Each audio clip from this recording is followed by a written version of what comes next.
Vous savez, Jésus dit, aimez vos ennemis.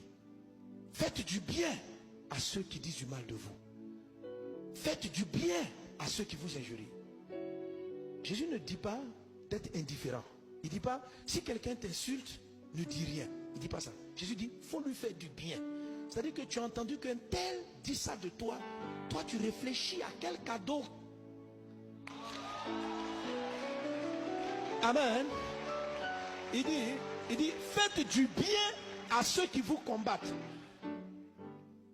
C'est-à-dire, il ne dit pas, sois indifférent. Parce qu'on peut être indifférent. Indifférent, c'est mieux que prendre l'amertume. Ne pas écouter, c'est préférable à ne pas devenir aigri. C'est meilleur au fait de toi aussi parce qu'il t'a injurié, toi aussi tu vas l'injurier. Là, c'est pas l'amour du tout. Ceux qui sont indifférents, c'est une forme d'amour. Mais ils ne peuvent pas connaître l'amour en hauteur. L'amour, pour être élevé par l'amour, il ne faut pas être indifférent. Il faut se mettre dans la politique de lui faire du bien. C'est-à-dire, parce qu'il m'insulte, je vais me mettre à genoux pour prier pour lui. Parce qu'il m'a fait du mal, je vais le chercher pour lui faire du bien. Jésus dit, faites du bien à tous ceux qui vous persécutent, qui disent du mal de vous. Et puis c'est comme ça, il dit, c'est ainsi que vous serez fils de votre Père. Et puis il dit, qui est dans les cieux. Il parle du Dieu élevé, pas le Père qui est en nous. Parce que le Père est en nous et le Père est dans le ciel. Il dit, tu seras élevé. Faire du bien, c'est plus fort encore que ne rien dire. C'est-à-dire, tu sais qu'il est contre toi. Et tu t'organises, quel cadeau tu vas lui envoyer. Tu vas lui dire que tu l'aimes. Tu vas lui faire du bien. Tu le cherches à lui faire du bien. Ça t'élève. Et l'amour en hauteur est très fort. C'est lui qui vous ouvre. Bon, comme je dis demain j'en parlais, je dirais un mot de ceci. C'est-à-dire qu'il te donne, il te met dans une dimension, tu deviens inatteignable.